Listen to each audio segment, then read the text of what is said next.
Hello world and welcome. I was planning on taking you for a little bit of a walk, but the sunlight is so harsh and dappled right now, I cannot.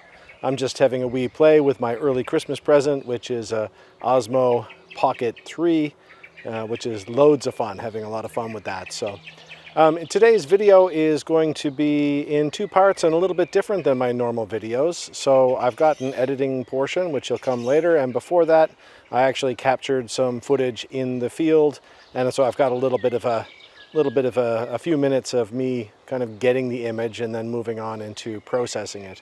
My first time trying that, so be kind and be patient with me. Check it out, see what you think. And then we'll dive into the editing, and we'll do sort of a start to finish edit using DxO Photolab 7. Funny enough, this image has been on my to-do list for a while. Actually, I processed it soon after, but I took it on holiday in October. So it's been on my desk for a while to make this video, but I just got caught up with a bunch of different things in life. And because I wanted to do the two parts, it needed a little extra time. So I've done videos in between, but this is taking me this long to get to this one. So sit back, enjoy. Morning, everyone. I'm here quite nearby the famous Wanaka tree, but I'm not here to photograph that this morning. I'm actually interested to see that there's no one else here in the car park, which means it might actually be a quiet morning there.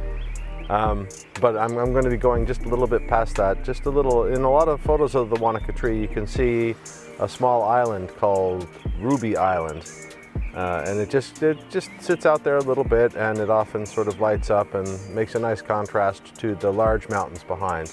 So I'll just grab my bag and let's get started.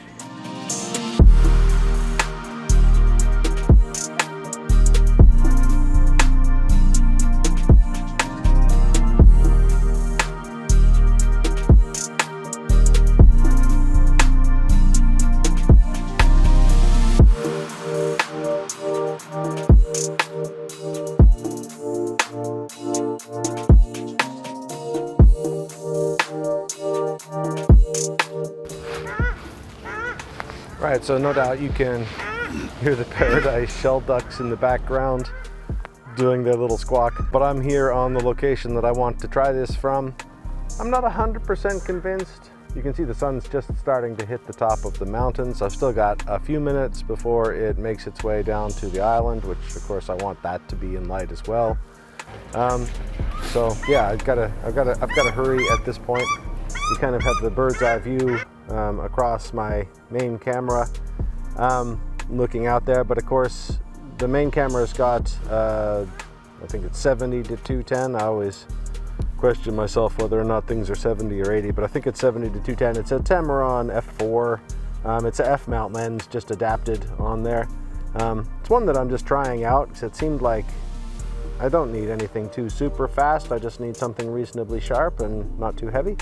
So although I don't adapt much, I decided in that focal length, given how expensive that focal length is, that I would try this out. May eventually jump to that newer one that they've released just recently, the, I want to say 70 to 180. But anyway, I've just kind of gotten zoomed in quite nicely there. Got a nice little segment of the shoreline, the trees on the side, the island, the mountains in the background, and of course it's compressing the whole thing so the mountains look nice and big and majestic. It is not probably an award winner, but I feel it's more or less what I came here today to try to capture.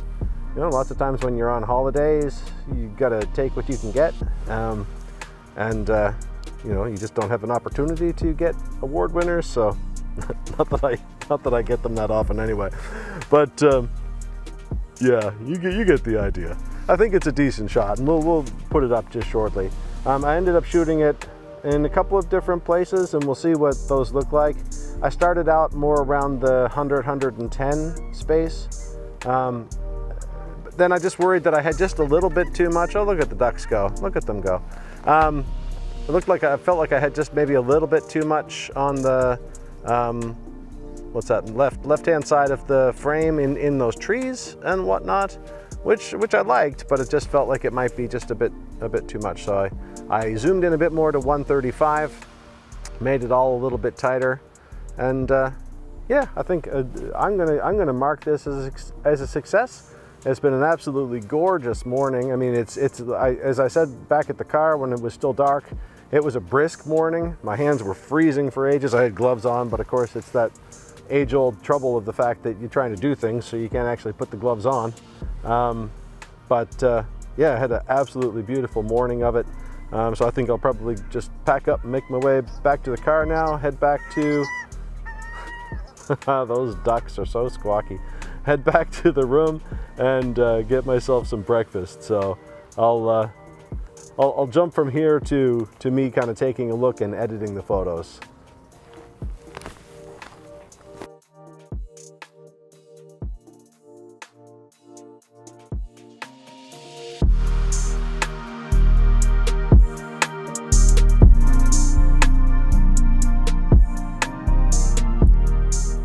All right, so here we are in computer land, and let's take a look at what I got on the day.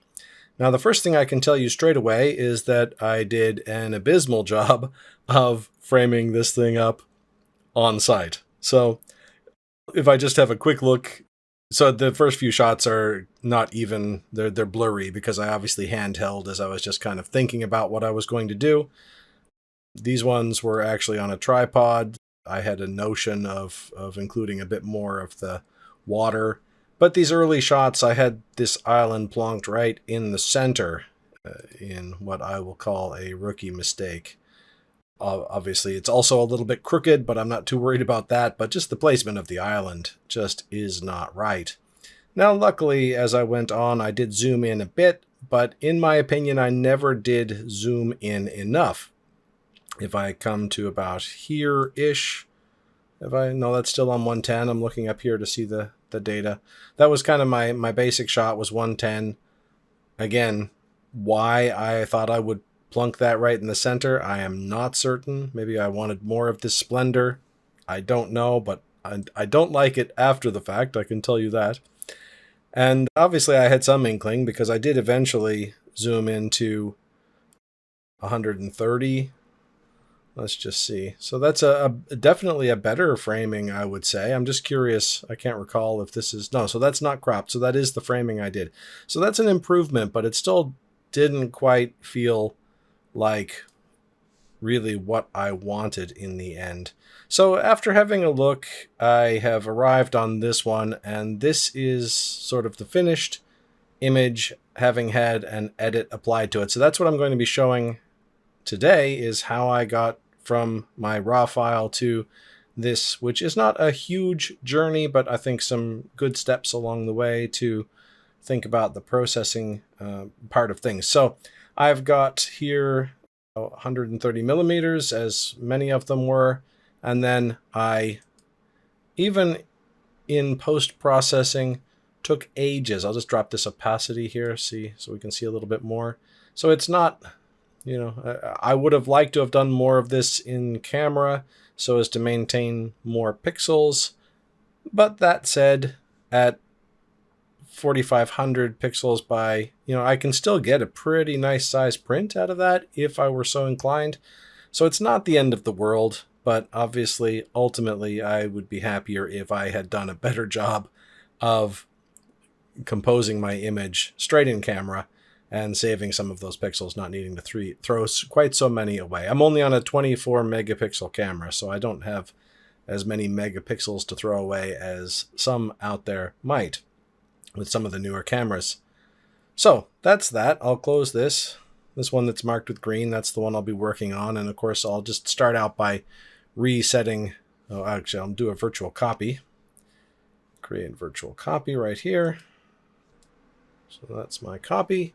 And I will reset that. Boom. Okay, and now that I've got to this stage, I will also hide this side, and I will hide these images as well. Although maybe I'll hide these images in just a moment. Maybe I'll do my crop first. Like I said, I battled with my crop, so it might be nice for me to have a reference here. So I'll put that there. I tried some different aspect ratios, going through this just to see what might suit. In the end, I didn't really enjoy any of them exactly, so I ended up kind of freestyling it So I'll just do the same. So I'm going to grab here, I'm going to press on my control key, which should let me go unconstrained. So I'm just holding the control key as I drag that, and it lets me go unconstrained. It's in a couple of my videos, but it is no doubt one of the best tricks I have ever found.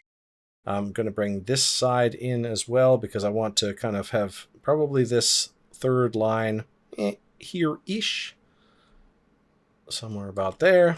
And then I want to cut a bunch of this stuff up top out. Boom.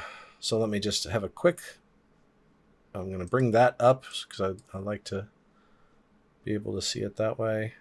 See how different that is. So I've gone up a little bit there. Maybe down a touch there. So, and I don't have this little bit of blue showing on the side. So I'll take that just that little bit further. That up just a hair. So something like that I think is looking pretty good. Now that I've got those other bits and pieces out of the way, I should also just slide that histogram over a touch. I'll go ahead and click on this so that it fills my space. And in fact, I will get rid of this. And so the next thing that I'll do is, because I've clicked reset on this, I no doubt have to just go through and flick on my lens correction bits and pieces again. So I'll put on the vignetting. I'll pop over here. I'll put on the lens softness correction. I'm going to put on chromatic aberration. I don't actually see any, but you know, just for giggles, to be on the safe side. And now one thing that I'm going to do here as well, just because there's a lot of really fine detail, you know, here it's a lot of really small, fine detail. And I find sometimes that can get almost, it feels a little overdone. So I'm just going to bring this down to, well, I'll try it on 0 actually. Oops, sorry. 10. So I think that's still going to apply some sharpening. Yes, but maybe slightly less intense. It might not amplify those tiny details quite so much. So I'll call that close enough. So I just brought that down a little bit. And then if I just pop over here, I can pop on distortion. And that's great. Now I know if I'm doing a side-by-side later, I'll just mention now, I think I forgot to put distortion on the other one. So if it looks just a little bit different, that will be what's going on there.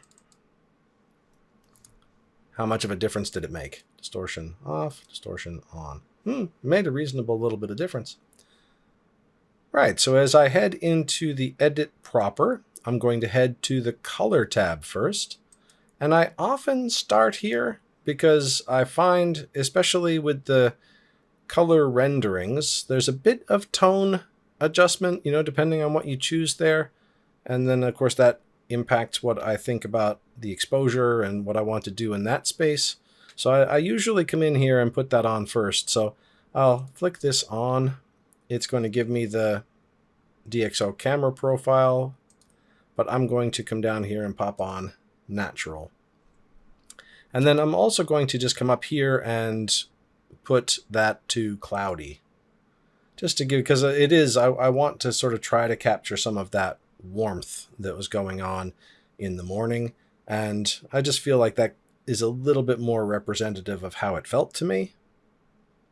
Now at this point, I'm also going to just bring, because you can see, now I really like this DxO natural choice, but you can see that's gone a little bit intense on these colors here.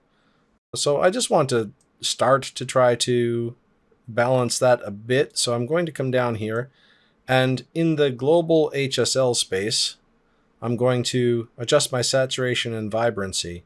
And remember, you only get access to the vibrancy if you're on this white dot, which is essentially the entire image. It's all channels, so to speak. So it's where they've moved the vibrancy and saturation that used to exist in previous versions. It's down here, but you need to be on the white dot to get access to the vibrancy. So I'm going to do a little trick that I've been doing for some time, and I think I got initially from looking at some of the presets that exist, which is to down saturation and then to up the vibrancy, which just kind of does a nice little shift to how intense things are. Now I'm going to come back to the HSL and make a couple of other small tweaks, but before I do that, I am going to jump over to the light tab and just make a couple of adjustments in here. So the first one of those is I'm going to flick on Clear View, which I don't use Clear View very much, to be fair. I find it sometimes a little heavy-handed, but of course you can turn it down, which is exactly what I'm going to do. I'm just going to maybe put it around 10. And if I do a before and after, it's just adding a little bit more depth into this area here, which I quite like. And I'll continue to sort of build contrast layers as I go. The other thing that I want to do in here is just spend a little bit of time with my selective tone. So I'll flick that on, and I'm going to do a few things here. So I'm going to bring down, if I look at the histogram, you can see that my highlights go up quite close to the edge, which is great. You know, this is white snow, and I want them to be quite intensely white, so that's great. But I'm just going to massage things a little bit here. And I also noticed that I've got some room down this end, so I'm going to kind of finesse that down a little bit too. So I'll start out with you know, around minus 15 or so of that. And now to compensate for that and to kind of bring a little bit of life back, I'm going to increase my midtones a bit just to shift that round. And then I also want to, in this case, like I said, on the left side of the histogram, there's a bit of space, in my opinion, that could be taken advantage of. So I'm going to shift my blacks down a bit. And I'm also actually going to shift, you know, lots of times we spend shifting our shadows up, but in this case, I'm going to bring them down a bit too. So if I do a quick before and after of that, I think that's made a nice improvement to the overall tones of the image. Now with that finished, I'm going to come back here to my global HSL and make a couple of more little adjustments here. So first of all, if we look at the blues in this sky, they're a little bit pale and a little bit gray feeling, a little bit muddy feeling, I might almost say. So I just want to see if I can impact those a little bit. So I'm going to come here and grab these blues here, just scroll or bring that down a little bit, and I'm going to drop the saturation on that. You can see that's gone gray, so I'm just testing what I've grabbed. Have I grabbed enough, so to speak? And that's gone gray, so that's great. I'm just looking at the mountains as well, because I'm assuming there'll be some blue in those. So not really hitting on the mountains too much. So I'm going to just bump that up a bit just to add a bit more saturation into that in the hopes of taking it away from that kind of grayish feeling.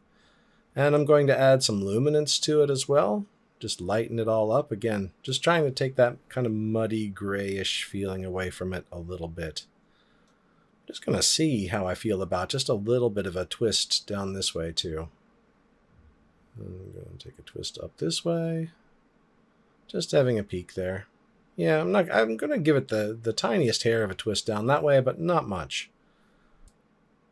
You can just see if I turn that off and on, that it is impacting those blues just a little bit, just giving them a little bit more color and a little bit less gray. I might even take that color up just a smidge more. Take it up closer to 50 there maybe. So the last thing I want to do in here has to do with the yellows. So I'm just going to come up here and grab the yellows. And just going to have a quick peek here. What do I get if I do that? Let me grab the oranges instead. See what I get if I do that. Okay, so that's kind of... just going to pull a little bit out of those. Actually, you know, I've changed my mind. I am going to take the yellows because I think that the oranges is hitting the whole color scheme. And I just want to pull a little bit out of there. So I'm just going to bring a little bit of the yellows out of there, just to take that intensity down just a smidge. So something else I want to do, and you will have heard me if you watched the beginning bit where I was jabbering on about, you know, my intent with this image was that there be really nice contrast between this island and the background mountains with the sun kind of falling on it.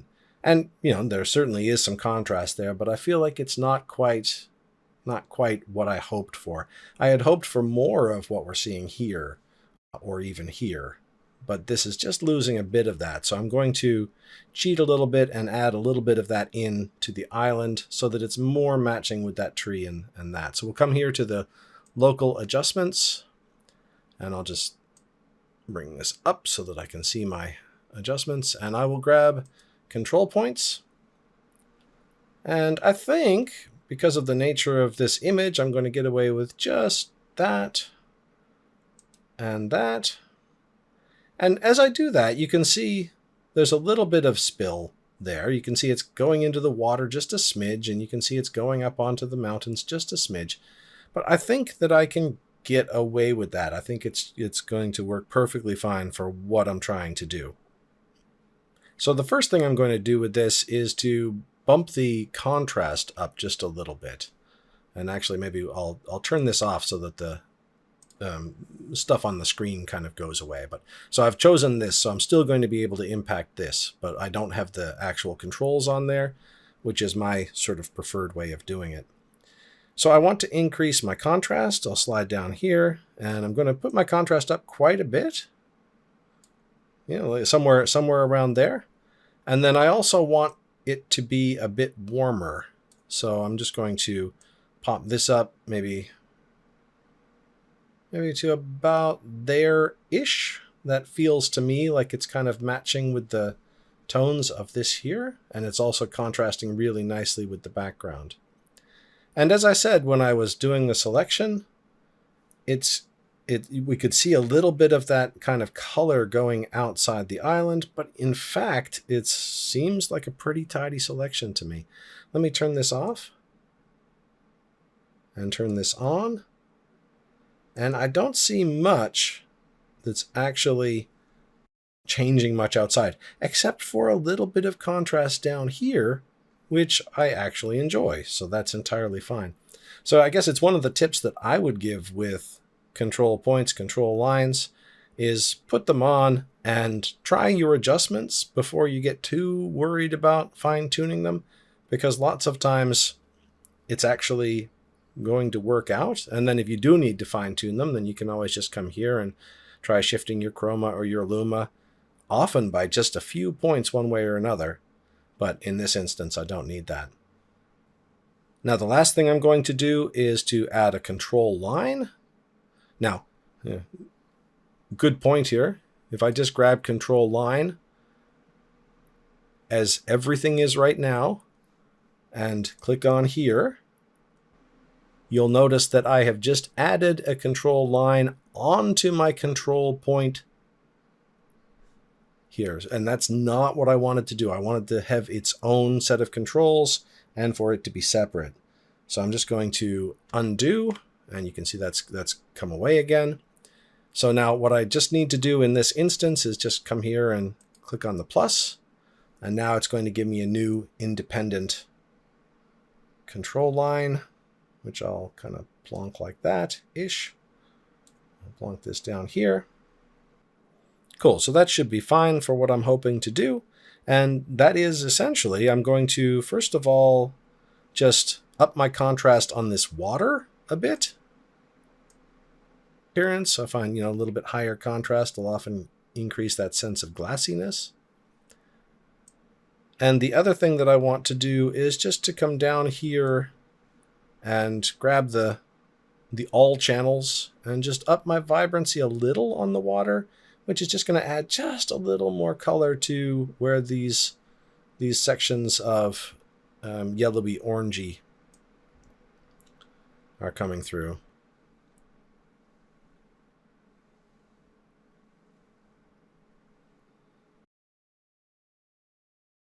Right, and with that, I'm going to call this image finished. So let me just scroll to the top here and confirm that I don't have any local adjustments selected, because that could give me some issues with my compare button here. So I'll do my before, my after, my before, my after.